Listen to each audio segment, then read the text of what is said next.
crossing the future in interstellar travel,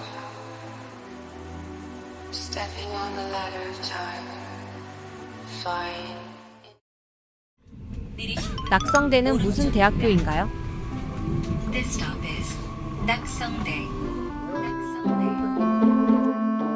서울 지하철 2호선을 타고 가다 보면 만날 수 있는 낙성대역. 낙성대를 잘 모르는 사람들은 낙성대가 대학교 이름인 줄 알기도 해요. 국내 포털 사이트에는 낙성대가 무슨 대학교인가요? 라는 질문이 올라오기도 해요. 낙성대는 고려 강감찬 장군이 태어난 곳으로 여기로 별이 떨어졌다는 전설이 있는 곳이에요. 그런데 이 낙성대의 이름을 더럽히는 단체가 있습니다. 오늘은 낙성대 경제연구소와 뉴라이트에 대해 알아보겠습니다. 일제 식민 지배 기간에 강제 동원이나 위안부 성노예는 없었다. 친일 청산 주장은 사기극이다. 이영훈 전 서울대 교수가 집필을 주도한 반일 종족주의라는 책에 나오는 내용인데요. 한국인은 일본의 식민 지배를 잘못 기억하고 있고 친일 청산은 사기극이며 독도가 반일 종족주의의 최고 상징이라고 주장했습니다.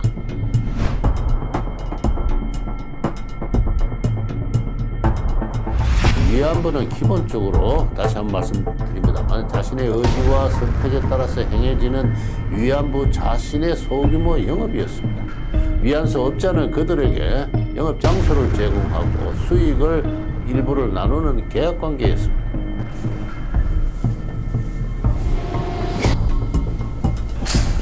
이용훈 교장 선생님 좀 뵙고 싶어서. 인터넷 생각이 없으니까 오지 마세요. 지난 4일 자택 인근에서 출근을 하던 이 교수를 어렵게 만났습니다. 안녕하십니까. MBC 스트레이트의 이용주 기자라고 합니다. MBC 스트레이트? 네네. 예. 교수님, 교수님 최근에 주장하고 계시는 거 관련해서 좀 몇 가지 여쭤보려고 왔습니다. 나 지금 바빠요. 세력을 나 비난해 임마!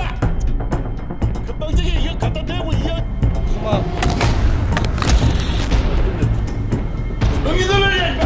이 교수는 자신의 폭행에 대해 취재진의 기습적인 인터뷰 요청에 맞서 정당 방위를 한 것이라고 주장했습니다. 또 자신의 인격권이 침해됐다며 촬영 영상의 방영을 금지해달라는 가처분 신청도 법원에 냈습니다. 뉴라이트 하면 떠오르는 인물 이영훈.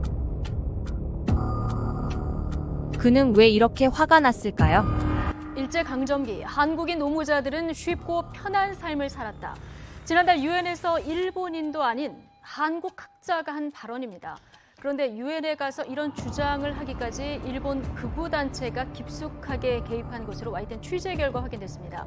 취재 기자 연결해서 자세한 내용 들어보겠습니다. 고한석 기자. 네, 고한석입니다. 네, 자, 이 논란이 된 학자, 반일 종족주의라는 책의 공동 저자인 낙성대 경제연구소 이우연 박사인데요. 네. 이 문제가 된 유엔 발언부터 좀 구체적으로 살펴볼까요? 네, 지난달 2일 유엔 인권이사회에서 나온 발언입니다. 일제 강점기 한국인 노무자들은 차별받지 않았고 오히려 쉽고 편한 삶을 살았다. 강제 동원을 아예 부정하고 있습니다. 이우연 씨의 말을 직접 들어보겠습니다. However, many Koreans went to Japan voluntarily and conscription was practiced according to legal process. Wages were paid impartially to all workers, Japanese and Koreans alike. Their wages were very high. And then wartime Korean laborers lived a free and easy life.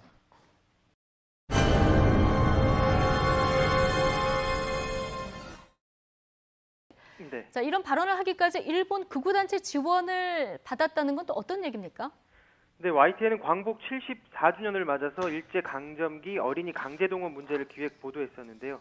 취재 과정에서 강제동원 자체를 부정한 이우연 씨의 유엔 발언을 알게 됐습니다. 구체적으로 무슨 얘기를 했는지 유엔 웹사이트에 들어가서 직접 확인을 했는데 이상하게도 발언자 명단에 이 씨는 없었습니다. 이 씨 순서에는 국제경력지원협회라는 단체에 한 일본인이 올라와 있었습니다. 슈니치 후지키라는 사람인데요. 취재해 봤더니 일본군 성노예 문제를 집요하게 부정하고 왜곡하는 극우 인사였습니다. 예. 정신대 문제 대책협의회는 북한과 연관이 있다. 정대협이 할머니들을 방에 가두고 거짓 진술을 강요했다. 황당한 망언들이죠. 직접 한번 들어보겠습니다.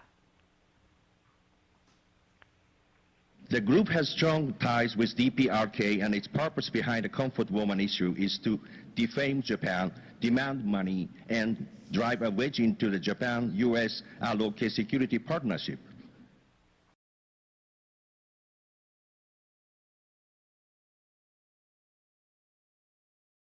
일본군 성노예 피해자들을 모욕하는 것은 물론이고 여성들에 대한 왜곡된 가치관도 여과 없이 드러냅니다.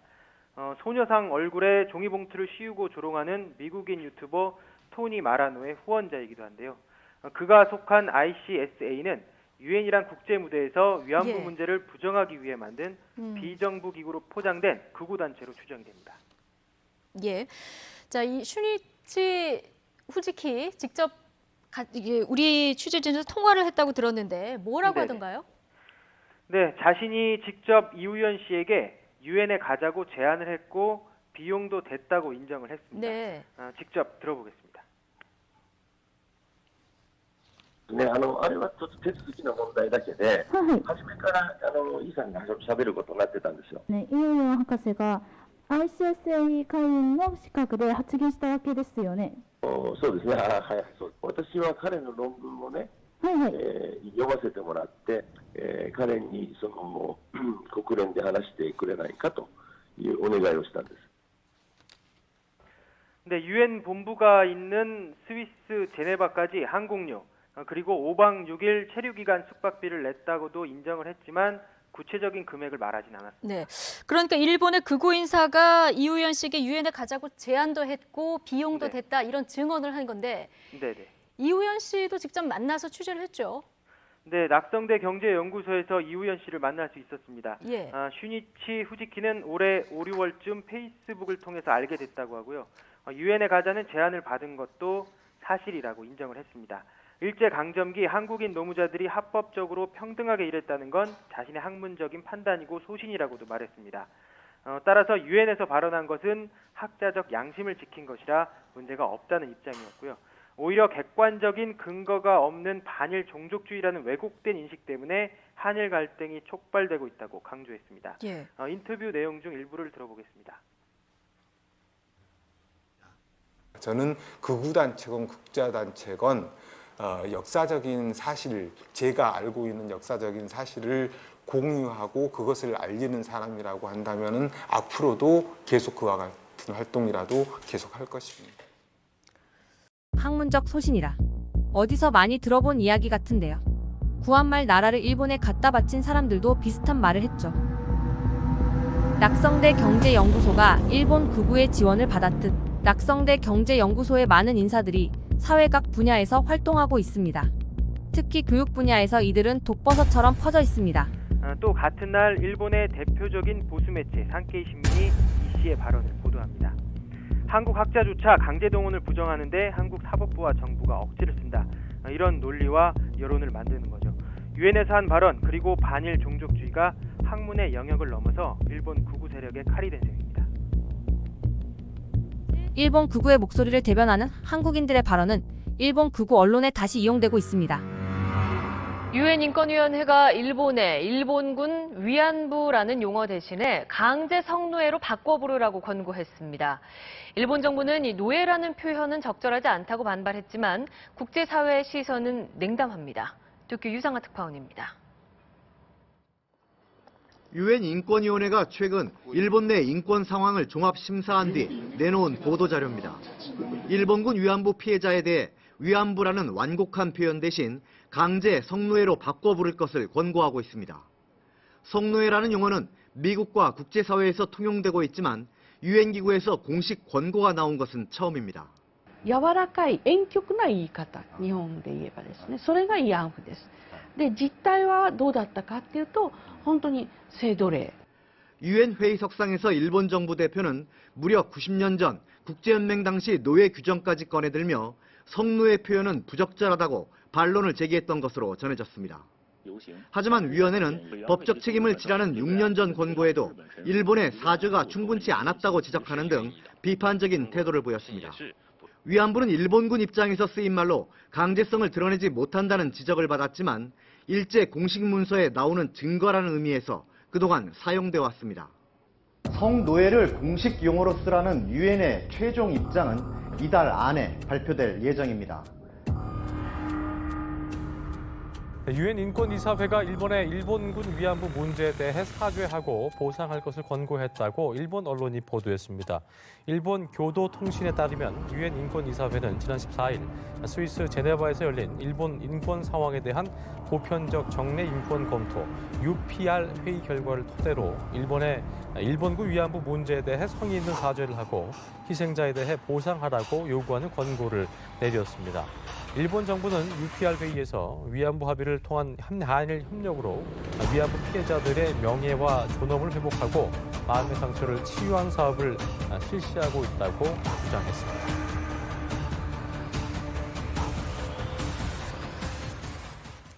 유엔 인권위원회가 박근혜 정부 당시 한일 위안부 합의가 부적절했다며 다시 해결하라고 일본에 권고했습니다. 송인호 기자가 보도합니다.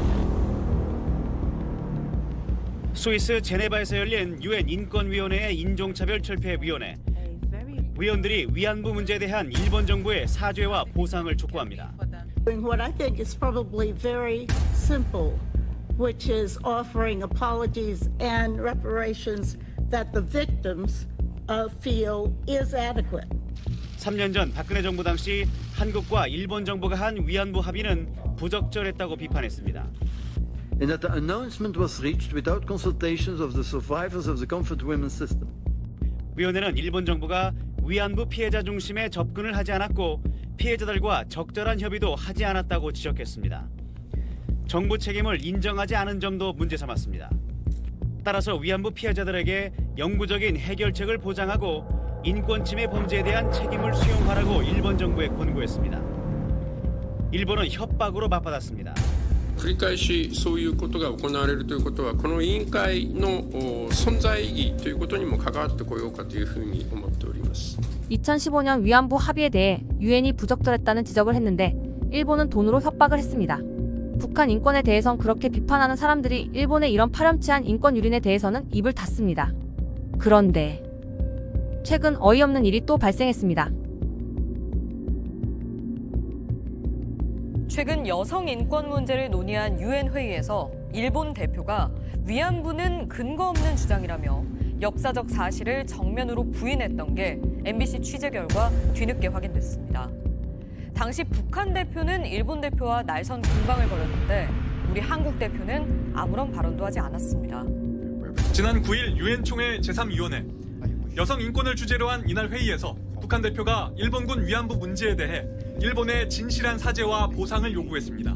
The sexual slavery of 200,000 Korean women and girls perpetrated by Japan through the mobilization of the government and military power.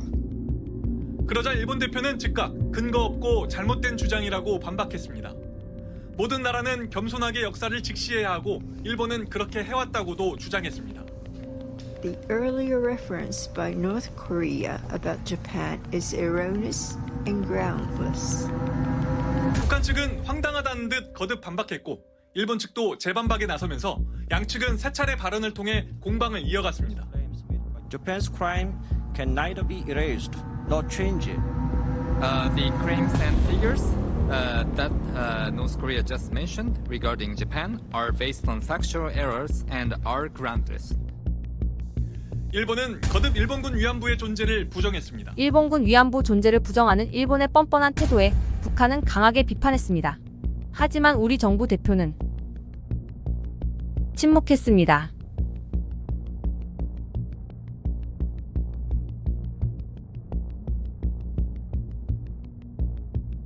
Oh my God. 침묵했다는 것은 일본 주장에 동의했다는 것과 다를 바가 없지 않을까요? 그런데 그게 끝이 아닙니다.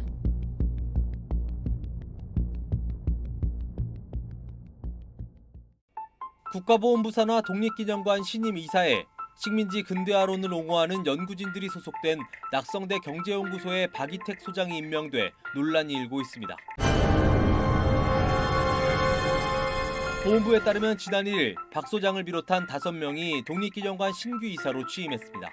박 소장이 소속된 낙성대 경제연구소는 1987년 설립된 사설 연구기관으로 2019년 일부 연구진이 일제강점기 징용과 위안부 강제성을 부정하고 식민지 근대화론을 옹호하는 한편 독도를 한국 영토라고 볼 학술적 근거가 충분치 않다는 등의 주장을 담은 책 반일 종족주의를 펴내 큰 논란이 일었습니다. 독립운동 선양단체와 관련 인사들은 즉각 반발했습니다. 광복회는 뉴라이트 출신 독립기념관 이사 선임에 대한 입장을 내고 어리석은 인사를 제거하길 바란다고 촉구했습니다. 독립기념관 김감년 이사도 박 신임 이사가 소장인 낙성대 경제연구소는 이름은 경제연구소이나 일본의 식민지 통치를 옹호하고 정당화하는 입장이라며 이는 독립기념관의 목적과 상반되는 활동이며 독립운동가들의 희생과 헌신을 무시하는 행위라고 규탄했습니다.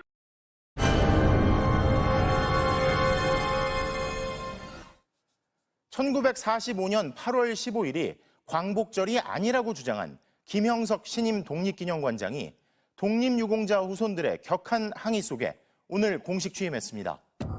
논란과 항의 속에서였지만 취임은 했으니 독립기념관장으로서 무슨 일을 중점적으로 하겠냐고 기자들이 물었는데 친일파로 매도된 인사들의 명예회복에 앞장서겠다는 답이 돌아왔습니다. 행사 후 기자들과 만난 자리에서 이렇게 말했습니다. 친일 유명사진의 내용들이 사실상의 오류들이 있더라. 잘못된 기술에 의해서 억울하게 친일 인사로 매도되어지는 분들이 있을 것 같다. 독립기념관장이 취임 첫날부터 친일파 명예회복을 언급한 셈입니다. 김 관장은 안익태, 백선엽 등 친일 행적이 드러난 역사 인물들에 대해 각별한 관심을 보여왔습니다. 작곡가 안익태를 두고 친일을 뛰어넘어 음악을 통해 세계 평화를 이루려고 했다며 항일과 친일이라는 이분법적 잣대로 재단할 수 없다고 했고 백선엽 장군에 대해선 간도 특설대에 근무한 사실만으로 진실을 오해한 것 아니냐며 친일파라는 불명예를 쓰고 별세했다고 밝혔습니다. 신임 독립기념관장이 보여주는 이런 역사인식에 광복회뿐 아니라 관련 시민단체들도 일제히 반발하고 있습니다. 이분이 평소 지론대로 안익태에 대한 독립운동을 연구해라. 지시할 가능성이 높죠. 독립기념관장으로 앉아가지고 그 친일파들을 다시 복권해내는. 독립기념관장이 취임사에서 친일파들 중 억울한 사람이 있다면 억울함을 풀겠다고 하는 뉴라이트적 발언을 합니다. 독립기념관장이 그런 일을 하는 자리인가요? 말도 안 되는 일이 현실에서 버젓이 일어나고 있습니다. 그러니 이런 일도 생깁니다. 부산의 한 중학교가 지난 14일 전교생을 대상으로 상영한 영상입니다. 구한말 조선 내지는 대한제국은 나라라 부르기에 처참한 수준이었습니다. 당시 대한제국은 무능하고 부패해 주민 삶이 피폐했는데 이를 바꾼 건 일제강점기 총독부였다는 겁니다. 전염병이 유행하면 총독부 차원에서 적극적인 관리와 치료에도 나섰습니다. 총독부는 한반도 주민들의 먹고 사는 문제에 많은 투자를 했습니다. 암살 등으로 재판에 넘겨진 독립운동가에게 변호인이 있었을 만큼 권리를 보장했다고도 했습니다. 일제에 의해 사법제도가 정비되고 한반도 주민들은 그제서야 개인으로서 권리를 누릴 수 있게 됩니다. 영상은 한 보수 유튜버가 제작했는데 일제 덕에 우리가 근대화됐다는 이른바 뉴라이트계 학자들의 주장과 닮아 있습니다. 정규 수업 전 자습 시간 20분 동안 전교생 700명이 영상을 함께 봤습니다. 영상을 방영한 60대 1학년 국어교사는 시사적인 문제를 다루는 계기 교육의 일환으로 분량이 맞고 내용상 문제가 없어 틀었다는 입장입니다. 하지만 현장에서 항의하는 학생들이 있었고 학부모들의 항의도 이어졌습니다. 애가 학교에서 이상한 동영상을 틀어주더라 아침에. 그래서 그 내용을 같이 봤거든요.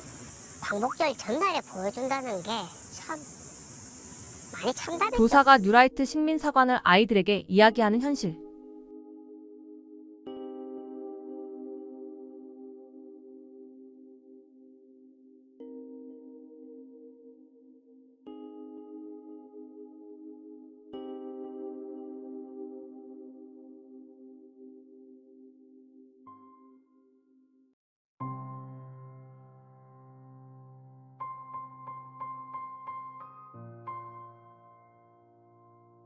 윤봉길 의사가 거사 전 두 아들에게 남긴 유서입니다.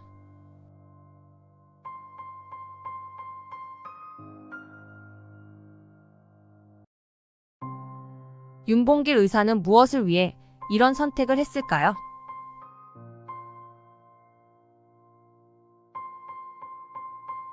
윤봉길 의사는 무지한 테러리스트였을까요?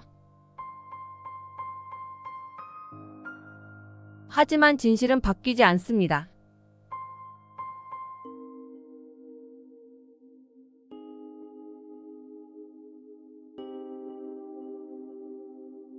나라를 팔아 출세했던 그들의 이름은 역사에 영원히 기억될 것입니다. 21세기의 친일파 당신들의 이름과 함께